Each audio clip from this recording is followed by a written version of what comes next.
it a couple Yeah, times there. I did. All right. All right, I'm gonna go live here. All right. So let And me I just share. did, so. Okay. All right. And we are starting right now. Okay, well, Okay. okay.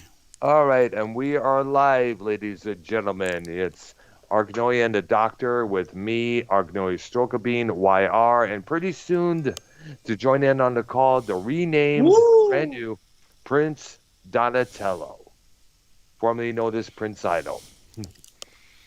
That's right, and we're going to be live on all our channels here. Now the YR program, my channel, and Arknolia Stroke of Beans channel here. So it's a three-way simulcast when you look at it. And of course, tonight we're going to continue our prog rock series, and we're going to be discussing Genesis, Genesis, the band. And we're basically going to concentrate on the early years more than the later years. Yeah, because not so many people out there today only know the top 40 Genesis with songs like Mama, That's All, Misunderstanding, Abba Cab, from 1981 all the way up to now. And We by the might way, mention it, but we won't dwell on it. I mean, yeah, we're gonna. But by the way, it should fit to say that Genesis right now are on their second reunion tour, with Phil Collins, to take it over the vocals and sitting down, as you would all know, because he has this nerve condition, which sadly, is hardly makes him unable to walk, at times for something. I don't know how the hell that happened. For what I understand, this started on the last previous Genesis tour where he is having issues with his spine for some reason there, Yeah. and it just got worse and worse and worse. Now he did come out of retirement doing a comeback tour, which he was, of course, the same way. Had to sit down on a little chair there with a microphone and everything else there. Of course. And now on this tour, he has his son Nick on the drums and somebody else doing the guitar and bass is just as well. And of course, the other members of Genesis being keyboardist Tony Banks and guitarist and bassist Michael Rutherford.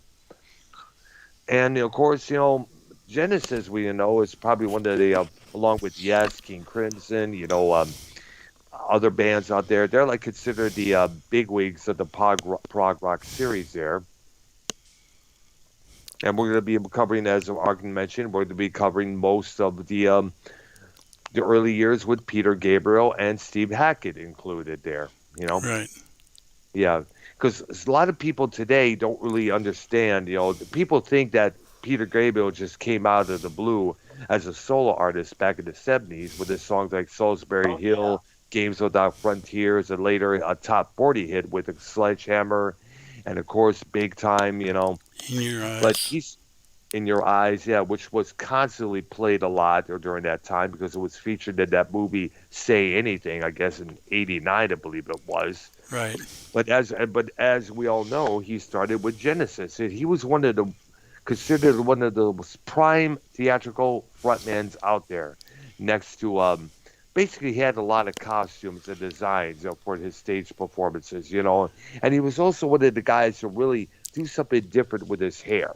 I guess he took a razor, shaved part of the top of his head there, so there's like a big rectangular bald spot on the top of his head there. You look up Genesis 1973 and you see what I'm talking about there.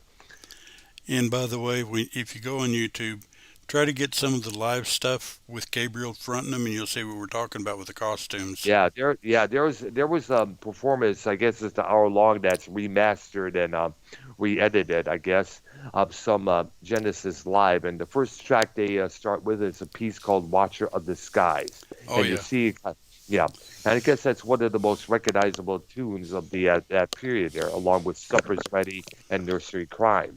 And of course, we cannot forget the album "The Lamb Lies Down on Broadway," which Yes. has some real interesting artwork by the What group. year is that off of, by the way? I think that came out in 1974. Okay. That album did. That's a concept album. I guess it takes place in New York City. We got to look into that definitely. Well, we'll cover each album as they come up. Absolutely there. Now, the first one, uh, from Genesis to Revelation, is kind of a let's find our way type album. It's Uh-huh. okay, it's got its moments, but it's not great. Hmm. And the members of the band at that time were Peter Gabriel, Tony Banks,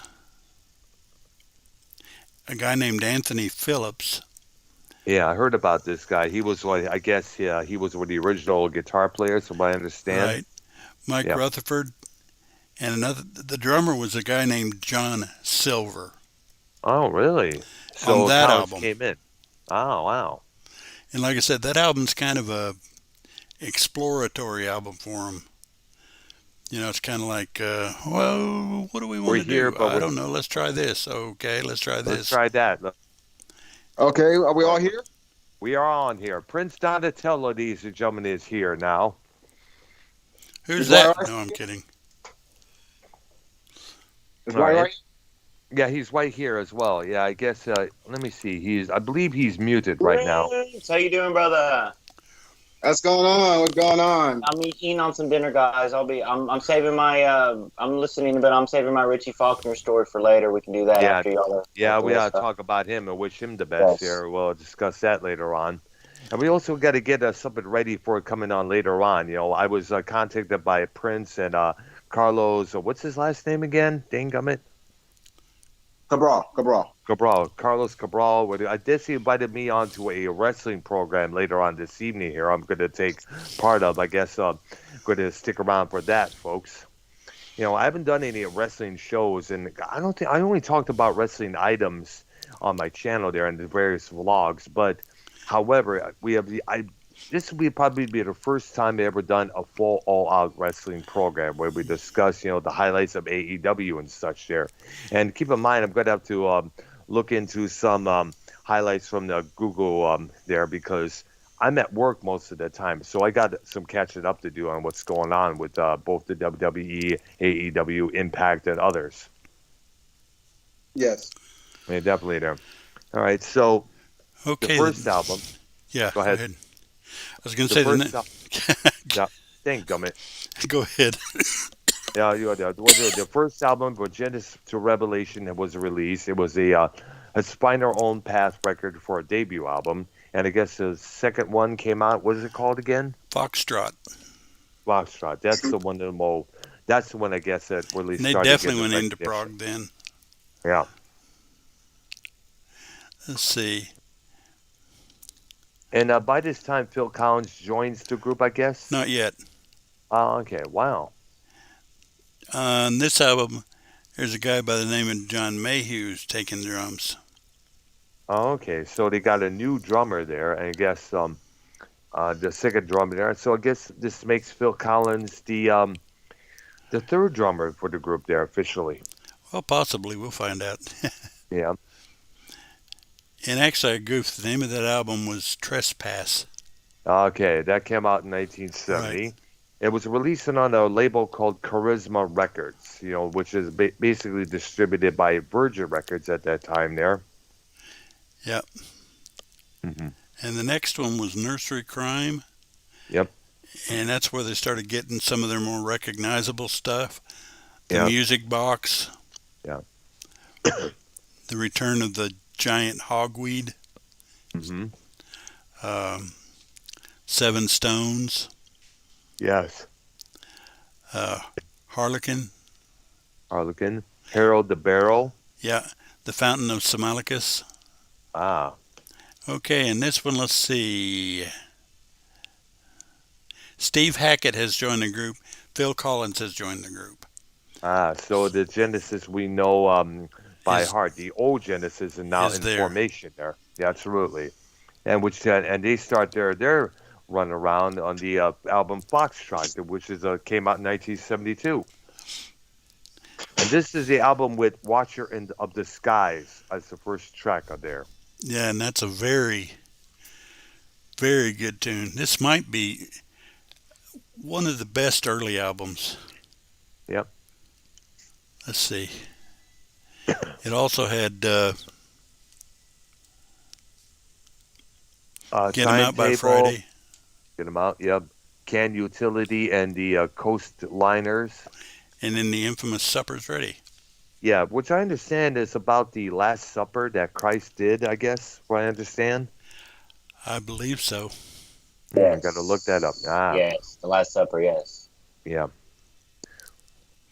And we have the same bunch here.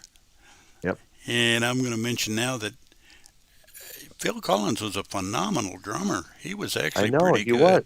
Yes, he was. You know, no, a lot people don't really recognize his drumming abilities. He was one kick-ass drummer when you look at it. Yes, he was. He was a very good drummer. Yes, he was. People only know the hits he did with Genesis and his solo career, but he's got to be recognized for his drumming abilities, which sadly he's unable to do now in his state right now. Yeah, it's kind of a shame too. It is. It's sad. Yeah, because that iconic little drum thing in the Air Tonight is him. Yeah, absolutely. We all know he did the drums on the whole album itself, all his records. Okay, the next one is one I find very entertaining for me. Selling England by the Pound. Mm-hmm. Dancing with the Moonlit Night is where it starts. Great song. I Know What I Like in Your Wardrobe, another great song. Uh-huh. Bertha Fifth, another good song. More Fool Me. The Battle of Epping Forest. After the Ordeal, which is an instrumental. Mm-hmm. The Cinema Show. And Isle of Plenty. It's a real good album. I think my favorite track on that album is Dancing with the Moonlit Night. All right. But that's the same group. I mean, they didn't change. Same lineup. Yep. Mm-hmm. Now, the next one is the most interesting here. The Lamb Lies Down on Broadway. This would be the last album to feature Peter Gabriel as their frontman. It came out in 1974, and the band apparently worked on the new material at a place called Headley Grange for about 3 months. They decided to produce a concept album, and the story was devised by Gabriel himself. A story about a person named Raul. I think it's spelled Rael, who is a Puerto Rican youth from New York City who is suddenly taken on a journey of self-discovery and encounters bizarre incidents and characters along the way. The album was marked by increased tensions within the band as all the lyrics of the album temporarily left to work with filmmaker William Rifkin, I guess his name is R.F. No, let's see this. Blah, son of a bitch, Earl. Get your shit together. Friedkin. The guy who directed The Exorcist. Friedkin. Yes, thank you. The same director who did the first Exorcist movie back in the year before there. And he needed time to be with his family just as well. Gabriel did as well there. Most of the songs were developed by the rest of the band through various jam sessions that were laid down at a Glass Pant Manor in Wales, England, using a mobile studio. And this is a good album to listen to. There's a lot of good stuff on it. I was listening to this record from YouTube or through my Bluetooth while I was at my previous job. It's like really interesting stuff to listen to here. By this time, Gabriel had cut some of his hair, but he was still doing the theatrical makeup just as well there. Yeah, I think one of my favorite songs in this album is Fly on a Windshield. That one is incredible. And also the incredible artwork on the album just as well needs to be mentioned. Hypnosis, the two guys, Aubrey Powell and Storm Thorgerson, who did Works album covers for Judas. No, not, what am I talking about? Earl, you're fucking idiot. Get your shit together. 2 for Black Sabbath, 1 for AC/DC, most of the Pink Floyd, Led Zeppelin, Alan Parsons Project, and other bands like I guess Muse, there's a couple others just as well. Yo, Go ahead. that's something I wanted to say. I meant to tell y'all last week. I'm a fan of, now I forget which album, Hmm. but 80s Pink Floyd, I believe. Yeah. There's a couple songs that are pretty cool. They got an album on the Amazon Music, Yes. and there's one of those hits on there. I forget what it was. I'm gonna look it up. I'm gonna let y'all know. Go ahead. All right. Go ahead. Yes. Yeah, I was going to mention Now. in that Fly on a Windshield, Yeah. you really get to hear Phil Collins do some real great drumming in that one. See there. Yes.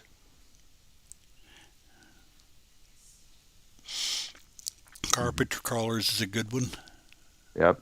I don't remember. I didn't really get a chance to listen to the whole album in general because by the time it was getting towards the end, we had this clean up there, and so we gotta concentrate on that and all that bullshit there. Yeah. But once again, great artwork from the Hypnosis on the Okay, so back I front found it. back cover. Good, good. Which one? On Learning to Fly song. Okay, that Yep. was Momentary Lapse of Reason. That's 1987. 80s. Okay, that is 87, 84. yes. All right. All Yep. right. That's pretty cool, though. I mean, yeah, obviously, I don't want to go back into Floyd, but I just wanted to throw that in there because I forgot to mention last week. But yeah, that's a good Nice. song, and it's all about Dark Side of the Moon. I mean, it is, but it's not. There's a lot of other stuff too. You know what I'm saying? Yeah. Yep. That is true as well, Dan. Well, it's kind of hard to pick Side up. of the moon. Ow! Sorry about that. It's kind of Okay. hard to pick a favorite, but probably for me it's Animals, then Dark Side of the Moon. Yeah. For me, it'd probably be Animals and The Wall there because of the themes behind those two records. Yeah, We're still talking about Journey, right? We're not talking about Journey, Pink. Genesis, Yeah. Genesis. big Was there a difference. song called Dark Side of the Moon on Pink Floyd's album as well? Oh, again? we mentioned it, but Yeah. Yeah. I'm just throwing it in there, Prince. great album. It is. And set records for being on the Billboard Top 100 for 15 years. 15 years up until about 1987. Then it came back when it released the Division Bell in 94. It popped back up again for a few more weeks, along with Wish You Were Here and The Wall. Yeah. Oh. Now at this point, Peter Gabriel has left the group. Yep. And now at Phil Collins, they tried. Well, basically, it came by accidentally.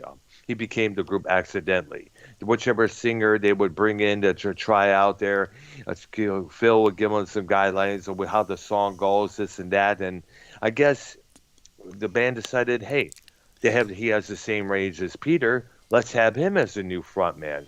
But this time, no makeup, no theatrics and all that. Phil's his own person. Let's concentrate on the music. Yeah, and actually, for the first 2 or 3 albums, they did just exactly that. Yeah. The first one they did was A Trick of the Tail, and I'll be honest, it's a very good album. Mm. Very good album. Yeah, All right. Dance on a Volcano, Squonk, Entangled, Robbery, Assault, and Battery, Yeah. The title cut there as well. When, Ripples, Yep. Ripples, which is a great song, Mhm. and Los Endos. And Right. like I said, they were down to 4 now because they didn't replace Phil on drums. He's still playing drums. Yeah, but they also brought in the extra drummer. I guess his name was Chester Thompson. He would do he would also do he would play the drums mostly while Phil was on the microphone there, but occasionally Phil would get behind him and jam with Thompson on the various instrumental tracks there. Yeah. And they followed a Trick of the Tail. Well, With Wind and Wuthering. yeah, I know I went by it. I know, yep. And they also released a couple of live. I think around this time they released a live album called Sick It's Out. I don't know if it came after this album or after the last or the next one there or which. And actually, they had released a live album of Peter Gabriel back in the Yeah. day. Yeah, it did. This one's got some good stuff. 11th Earl of Mars. And again, they're in their prog bit. Still in the Prog. Your Own Special Way, which actually was kind of a radio hit. Mm. Afterglow. I guess Afterglow. That's the closing track there. Blood on the Rooftops. Yeah, All in a Mouse's Night. I Yep. mean, they were still doing a good prog bit with them. Yes, you were. Now, this one here would cement the current Genesis we know by heart, the trio. And then there were three. Steve Right. Hackett had also signed with the Chrysalis Records at that time. The same label that had Jethro Tull and later Debbie Harry and Blondie and the Babies with John Waite. And he recorded a couple of solo records of his own. My personal favorite from him would have The Voyage of the Acolyte, which features a song called Star of Sirius, featuring Phil Collins on vocals. Check it out, everybody, if you know what I'm talking about there. But there's pretty good stuff there. Yeah, now on this, and then there were three. The Yep. opening track, Down and Out, is a very interesting prog song. It changes up tempo a few times, and there's some offbeat stuff going on. Mhm. But it's a very, very interesting song to listen to. Sorry about that. Yeah. And they closed the album out with Follow You, Follow Me, Which was would become their first top 40 hit. Yeah, and I think that's what kind of spurred them on to try top 40, because the next album they got into a little heavier. Yeah, absolutely. The 1980s Duke. The song Misunderstanding from that album would have became a big radio hit there, along with Turn It On Again. Yeah, and you could see the shift coming. Yeah, absolutely. And around this time, Mike Rutherford released his concept album. He released this record. I remember hearing about this around that time this album came out. It was called Sleep Crawler's Day. I guess it was a story about a man named Sleep Crawler who is building a machine but doesn't know what he's building, I guess. I don't really know the whole details of the whole album myself. That's what I remembered in a reading a magazine back then when they first told about this album here. And I guess Phil Collins was also involved with another project called Brand X, which doesn't tour but released a bunch of albums. Yeah. And then they followed this up with Abba Cab, which Abba Cab was kind of trying to get back into prog, but not really. And this is when the Genesis became the hit machine that we knew now. Now, keep in mind, between these two albums, Phil Collins was having a lot of marital problems. His first wife was, she decided to leave him because he's always on the road. He's always playing these shows. And she felt lonely. She felt disgruntlement, So she moves to Vancouver in Canada. Phil decides to move in with her and, try to work things out. And eventually she decided to file for divorce. This hurt Phil a lot. He wrote a bunch of songs there detailing his heartbreak. And one of those songs will become his signature solo hit, In the Air Tonight. Yeah. And for the record, let's dislodge this bullshit about the one of the details of the song. They said that the song was about Phil witnessing a man drowning and the band nearby doing nothing. Later on in the evening, Phil does a show, and he sees the same man who did nothing in the crowd, spotlights on him, and sings that song to him, which the man later goes and commits suicide out of guilt. That's a load of rubbish, folks. We know what the song's about. It's about Phil going through his divorce, which I understand really kind of traumatized him a lot, because a lot of his slower stuff was filled with resentment and anger, and like on Abba Cab, the song No Reply at All, Like It or Not. And of course, the songs from his solo records, like Do You Know, Do You Care, Can It Wait Till the Morning, it was all detailed. He was detailing his anger, his hurt, his frustration with what happened with his first marriage. And it showed in his music there. Yeah. The next album was simply titled Genesis. Yeah, 1983. And this one definitely was loaded with top 40 type hits. Yeah, exactly. Like illegal alien, taking it all too hard. Home by the Sea, which is a pretty good song there. The second Home by the Sea, which is its continuation, but the main hit from that album was That's All, the second track. Yeah, and it's different, but it's not bad. Yeah. It's just No, not the Genesis we knew. yeah, no. It's remember, this is going through a lot of the time. Many prog rock bands had to go through a transformation, Oh yeah, because it to fit into the era that especially was going in. in. Yeah, especially going in the '80s, bro. You know what I'm saying? Absolutely, yeah. You can't. I mean, Well, the only prog even band I can think of that didn't really do that much was Pink Floyd. yeah. And but remember, Pink Floyd wasn't around that much throughout the 80s. Remember, True. they only released about two studio albums, The Final Cut and Momentary Lapse of Reason, two studio albums and one live album a year afterwards.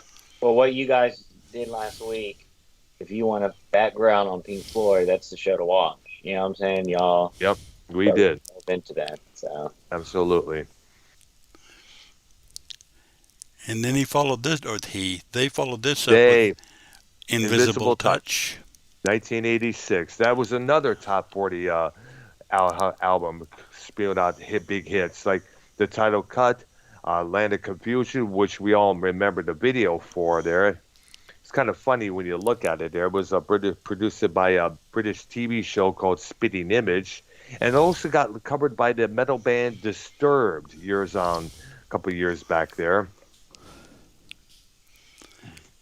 And plus, song like In Too Deep was a big hit as well. Tonight, Tonight, Tonight, which, by the way, is about a person trying to get off heroin, from what I understand there. Yeah. Tony, And the what up? What up? What about Tony? Oh, God. he does. Oh, gosh. Don't tell me that fool does that shit. You didn't know that? Oh, No, I it's never known. knew that. Yeah. Oh, my gosh. Get his ass to rehab, dang gummit. Okay, then we followed this up with We Can't Dance, Yeah, from 1991. And which the just title really cut, turned on the top 40 hits. yeah, like No Son of Mine, Jesus He Knows Me, which is a take on the televangelist. Right. The title cut is about a pair of jeans, or how they're marketed as the big thing to wear if you want to get noticed by the chicks. Like, remember those stupid jean commercial? I guess it was, what was it, Sassoon jeans? Like, the Go-Go's are playing their song and they stop. Are you wearing Sassoon jeans? Oh, yes, I am, ma'am. Okay, just want to know. Carry on, blah, blah, blah, blah. Give me a break. Yeah. Yeah. Now, this turned out to be the last album Phil Collins did. Yeah, absolutely. Years on down the line, he released a couple more solo records and decided, it's time to depart. I have a solo career to do. It's starting to overshadow Genesis when you think about it there. Well, Now, all five main members had solo careers of sorts. yeah. Mike and Mechanics featuring Mike Rutherford. Right. Tony I Banks. think they only did That one became album. a top 40. Well, I actually did a couple others there. They did the self-titled one and then the Living Years. The title cut for that album was about the birth of his son and the passing of his father, which occurred around the same time there. Yep. Silent Running from the first album was about a man trying to get a message through to his family about some sort of a futuristic war coming. And of course, that also featured Paul Carrack, who we also know worked with Roger Waters, Squeeze, and the band Ace. Right. Okay, Genesis on their last album, Calling All Stations. Different singer. Yeah, used the guy by the name of Ray Wright. Yeah. No, I'm sorry, And Ray Wilson. Okay. And sadly, this was an album that did not do anything. It got any radio airplay. It got limited play on the VH1 channel. It just, went nowhere. It just came and went. In a way, it kind of harkens back to their first album. It's just there. Yeah. I mean, people be like, I'm sorry, but this is not the Genesis we know. People are when you have a singer for many years that people grow accustomed to, you get this new guy in, and it's like, huh? No, thank you. And exactly, and they had a hard time accepting it. And that would be, I guess, the very last Genesis album out there. Studio. Yeah, studio album there. Of course, we would have the compilation Genesis Archive, which features all the tracks from the up to about 1970, and of Yeah, course Genesis Archive 2. basically they went back and found tracks, different versions of. They I were see. noticeable tracks, but something would be different about them. Yeah. And of course, they had the live albums, Genesis Live with Peter Gabriel.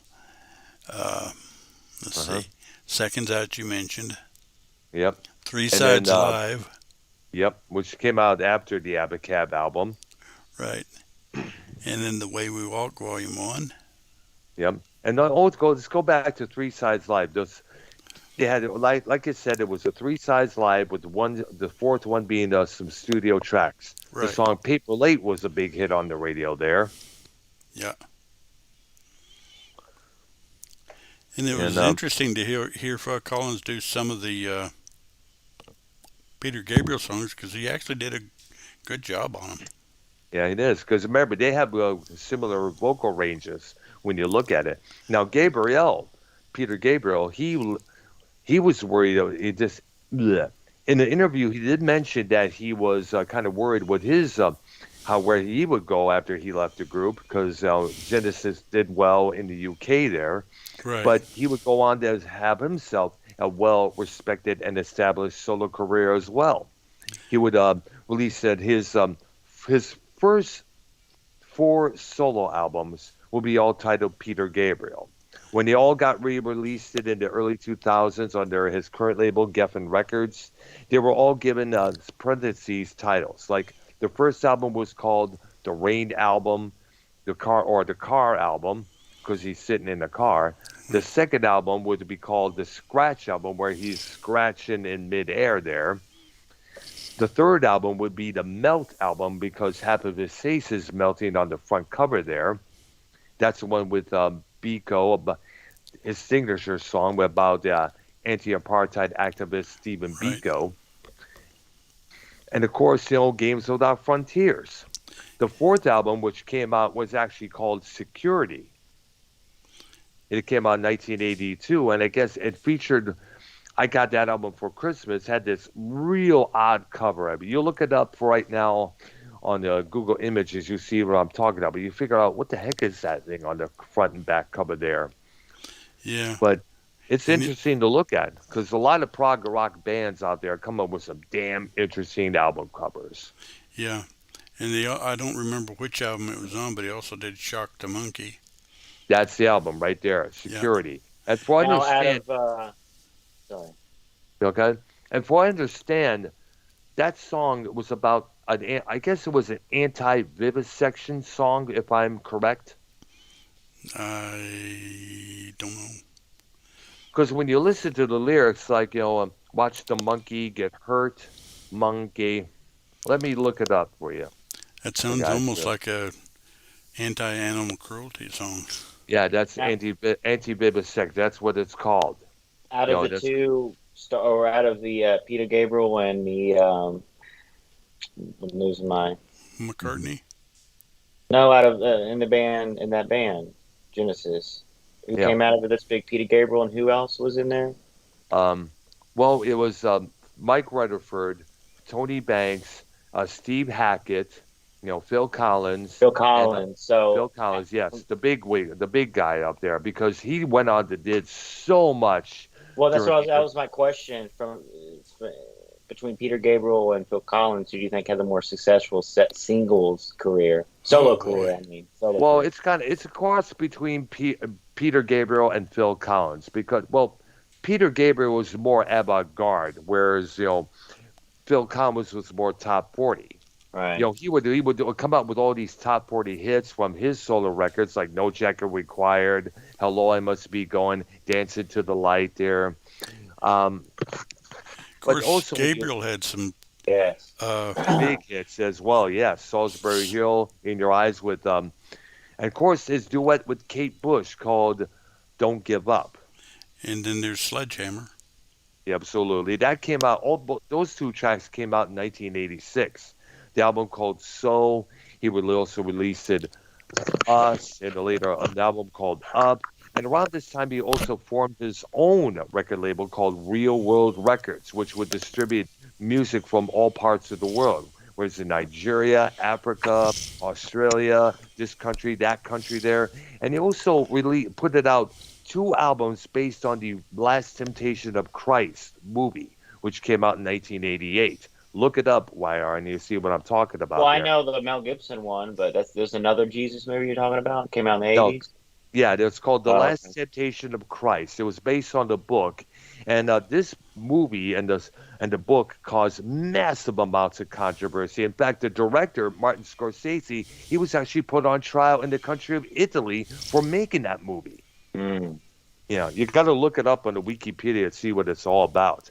But he released two albums, Peter Gabriel did, build around this movie. Passion, which was his work, was while Sources was a collection of tracks and pieces from other artists from the Egyptian area there. He also did, oh, by the way, he also did the Who do you soundtrack. like better? Who do you like better, Peter Gabriel solo or Phil Collins solo? Who do you like I better? prefer Peter Gabriel because he had a lot of interesting He did, subjects in yeah. it. Yeah, I got to go like along with that.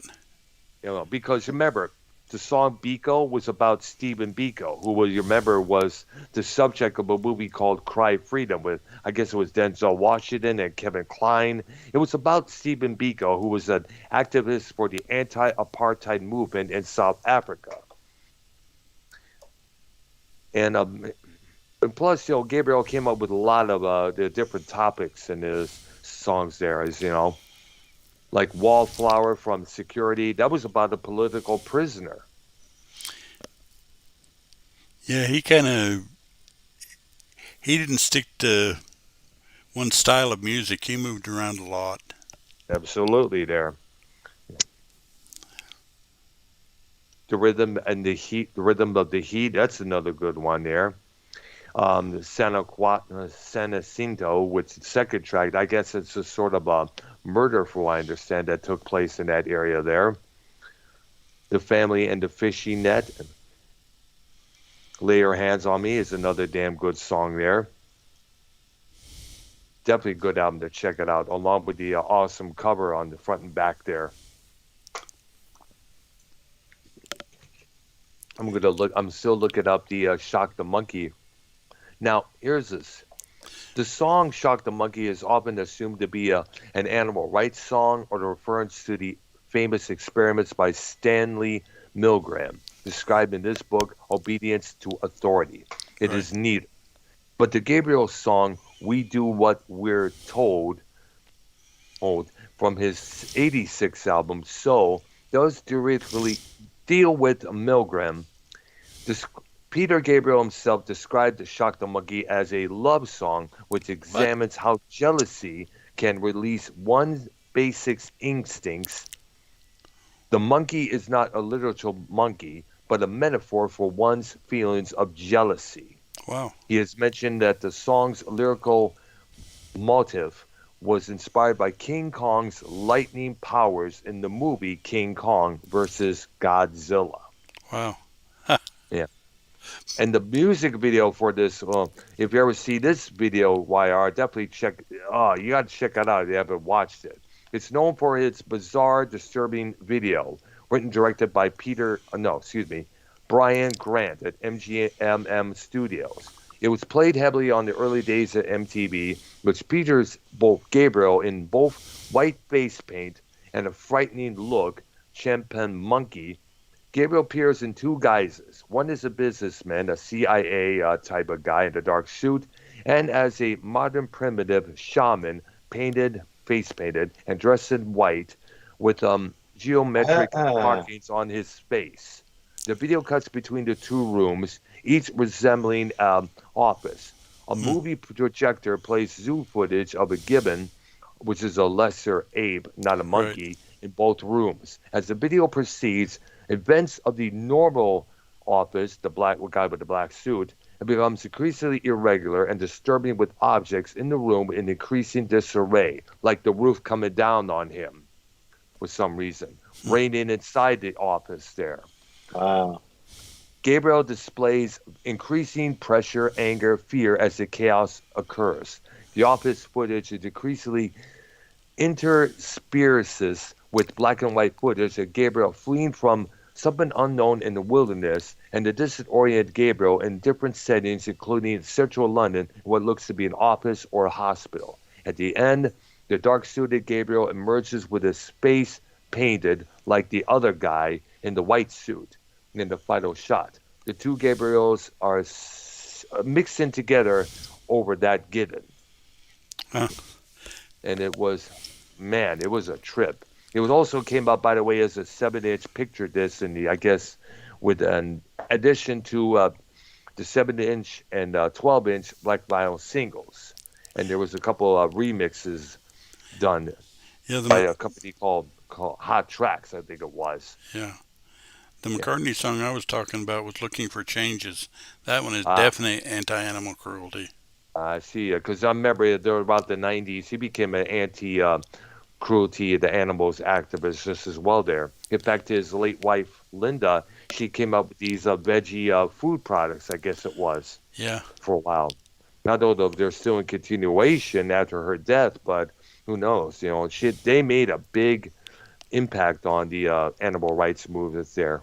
Yeah. Along with Skeety Puppy, the industrial band from Vancouver, Canada.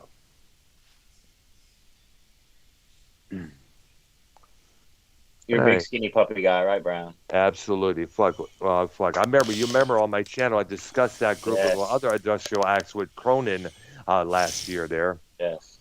I think it was in early 2000 or late 2019, I think it was. I got to check again because it's so long back there. Well, I know that both Cronin and JB, if it came out before about 1990 or so, they just simply aren't interested. Oh, wow. Other than Cronin has expressed that he likes Pink Floyd. Yeah, he has a few times there. He's talked about, Ministry. He's talked about, Skinny Puppy a couple times in the past, Well, Ken's the one Ken's like our kind of guy. He likes our kind of music, your Led Zeppelin. He's into Van Halen too. He's into what is his other favorite band? I know he's a big Metallica guy. Yeah. Mm-hmm. Ken, you know what I'm saying? So yes. Yeah. Doors. I know he likes the Doors. Oh wow. The Beatles. Yeah, find many of those. Yeah, Doors are a lot more respected more in the goth rock genre because people cite Morrison as one of the first goth rockers out there because he wrote some pretty wild, dark stuff there. Love me 2 times, Kenny. Or the Celebration of the Lizard. Yeah. And of course, the end. That was one of the most. Oh man, that one! Holy cow! Dude, when they performed that song for the first time and when Morrison, delivered that infamous line, they were booted off the stage. They were fired right then and there by the club manager that they were performing in. And I guess there's a new version out there where a remix version where after when the tempo builds up back to the main to the final verse there. I guess Morrison's like, fuck, over and over and over. I heard it a couple times there. So it was on Canadian radio because, F words are not allowed on music unless it's in the artistic form. Right. Yeah. But I guess you could say, as I mentioned, Jim Morrison being one of the first pioneers of the goth rock genre next to Screaming Jay Hawkins or Black Sabbath. Yeah. And I guess, we've concluded our Genesis.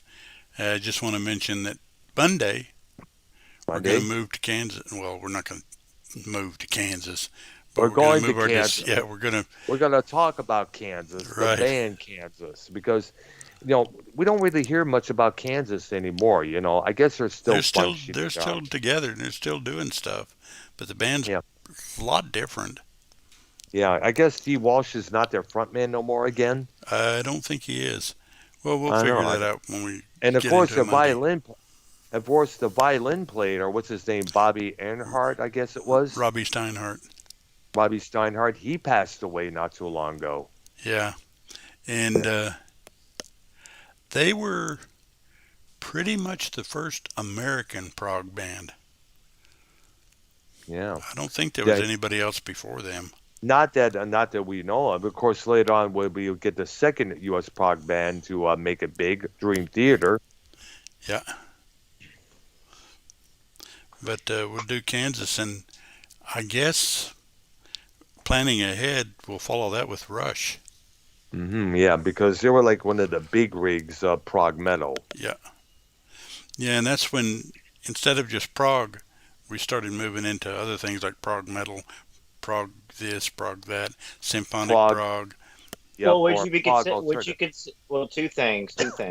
Would you consider, and I believe this is the first band you saw in concert, Dr. Brown, was the band Triumph? Yes, it was. Okay. It was back in 1983. They played in Joe Louis Arena. Me and my dad went. Triumph and Boston, who is more prog rockish? Or are they both prog rock? Well, they're both. Well, they're not really prog rock when you think about it. Boston had a few prog rock moments in their songs, but mostly they were in the instrumentals. Triumph was basically good old-fashioned Canadian rock. Foreplay Long Time. Yeah, that's definitely prog. The Launch from the third album, Third Stage, and the Journey from the second record, Don't Look Back. Mostly the instrumentals there. Yeah, Boston was on the verge of prog. I mean, they kind of juggled it because More Than a Feeling's not prog. Neither's what is a rock and roll band? Yeah, you're right. Y'all are right about that. Those aren't prog. It's just basic rock and roll. Yeah, that's about it. But Foreplay Long Time, oh yeah, that's definitely prog. That's it, definitely. So they're kind of a mixed band, I guess you'd say. Yeah. And then Brown, in the 2010s and 2000s, like the newer Iron Maiden, they kind of got a little like I would consider like arena prog-ish. Well, Iron Maiden, you know what I'm saying? Yeah, well, there are a lot of bands that did that. They do a little prog, they do a little whatever else they did. They'd mix it in. Yeah. Yeah. I think the only prog thing that Iron Maiden would really come up to me would have to be Rime of the Ancient Mariner from '84 there. Well, no, I'm saying like their newer, like not the album they just came out with, but like the album before that, or like in the 2000s, like some of the newer, like an album or two. Yeah, like an album or two, they experimented, and you can tell. You know what I'm saying? A lot of instrumental, longer songs. You know what I'm saying? Yeah. Well, heck, when you think about it, Deep Purple, their first three albums were psychedelic prog, both. Yeah. Child in Time. And then they moved into the metal with the occasional prog type song. Like Burn, like Speed Demon, or Speed King, I meant to say. Yeah, but those first three albums, which not a lot of people are aware of, was mostly psychedelic and prog. Yeah. Wasn't a lot of metal in any of the three. There's some, but nothing. Nothing. What about a Grateful Dead? Would you call that prog rock? No, it's a jam band. It's hippie jam band. Yeah. I do like their band. Yeah. Were you ever into them, Brown? No.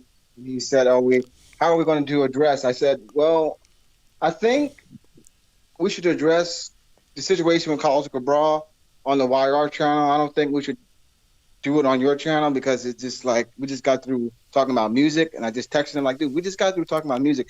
I don't think Yes, I got a drama show set up, bro. I got a drama show set up after this. All right, nice. And I'll be joining in as well. Yes. Yeah. And I'll be simulcasting as well. I'll mention on the Grateful Dead, their second album, Anthem of the Sun, does sound proggy. Yeah. Yeah.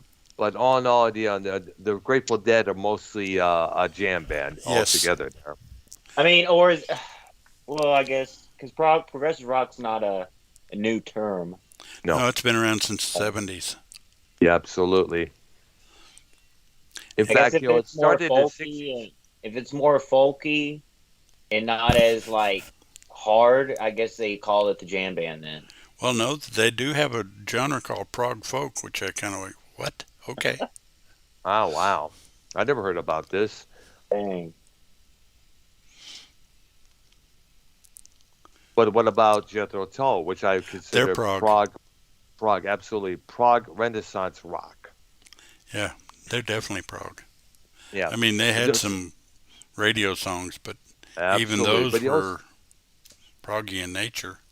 Absolutely. Check out A Passion Play, the whole album. Minstrel in the Gallery, thick as a brick. Yeah, absolutely. Why? If you ever see the original copy of Thick as a Brick on vinyl, that you're going to be amazed. It's made out like a newspaper. By who? Out loud. Jethro Tull. Oh, okay. Yeah. They play the flute, right? Yeah, that's Ian Anderson. He stands on one leg and plays the flute. Yeah, a lot of the time. That's what he does, what he has once they hit those high flute notes there, apparently.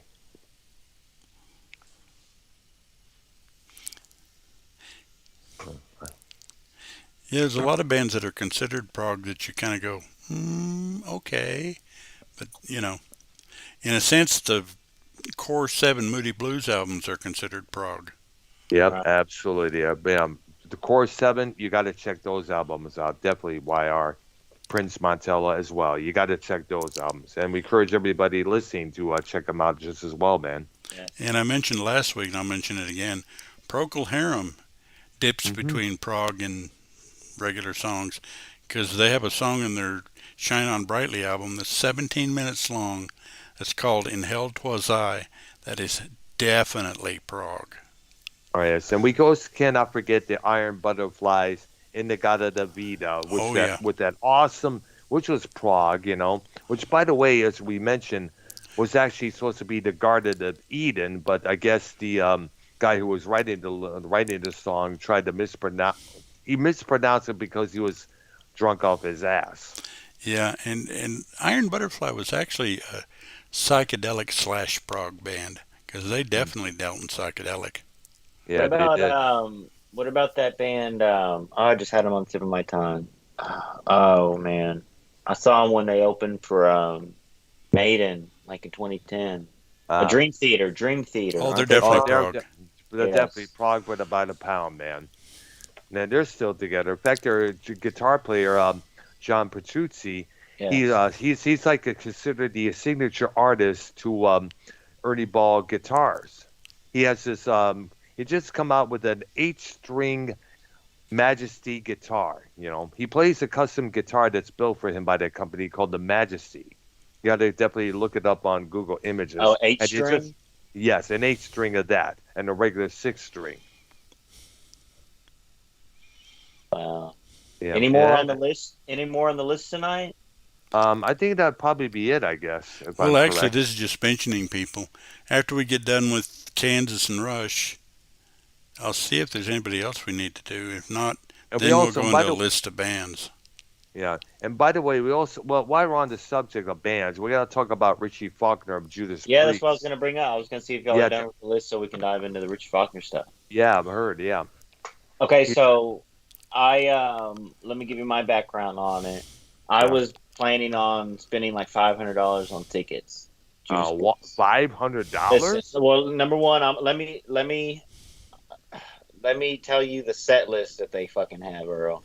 Oh wow. I'm gonna tell you the songs on the set list. I know every song, but like there's like one song I don't know, and it's like a newer song. All right. So here's their set list that they've been doing. They start off with War Pigs just playing the song, obviously from Sabbath, gets everyone. So the first song is One Shot at Glory, the Painkiller album. Yep. Their second song, which is off their new album, which I'm not familiar with, is Lightning Strike. Yeah, good song there. Third song third song, You Got Another Thing Coming, and then from the fourth song and on, it's on fucking fire, dude. Oh wow. Free Will Burning for number Mm. 4, Yep. Turbo Lover for number 5, Hell Patrol number 6. A lot of songs on the Painkiller album. The Sentinel number 7, A Touch of Badass. Evil. A Touch of Evil number 8, Rockarola. Number 9, Victim of Changes, of course, for number 10, Classic. Desert Plains, bro. Yeah, baby. Point of Entry album, Blood Red Skies, Badass tune. Invader, All and right. then Painkiller, and then they have an encore with Electric Eye, and their 3 hits, Hellbent for Leather, Breaking the Law, and Living After Minute. And then they close with We Are the Champions, played on the right, like, you know, the song. Right. I'm surprised another thing coming it was done early on the show because you usually reserve that Well, for it is. towards the That's end number. of the show. Yeah. That's number 3. Well, they got to throw in. That's what I'm saying. The first, couple songs is like okay, but then from 4 on, it's like whoa. And then if you look up on YouTube, bro, Judas Priest 2021, like his voice is the best he's sang these songs in years. Yeah. In And years, by the really, way, really good. if you ever checked out the way he did with the band at this moment, they did a song called Black Wedding. I heard one time there. Oh, and he It was was on. pretty good. Yeah, it was a duet with the band at this moment. It's a song called So Black Wedding. I'm gonna give you my selfish outlook onto this. Is I've been waiting a long time.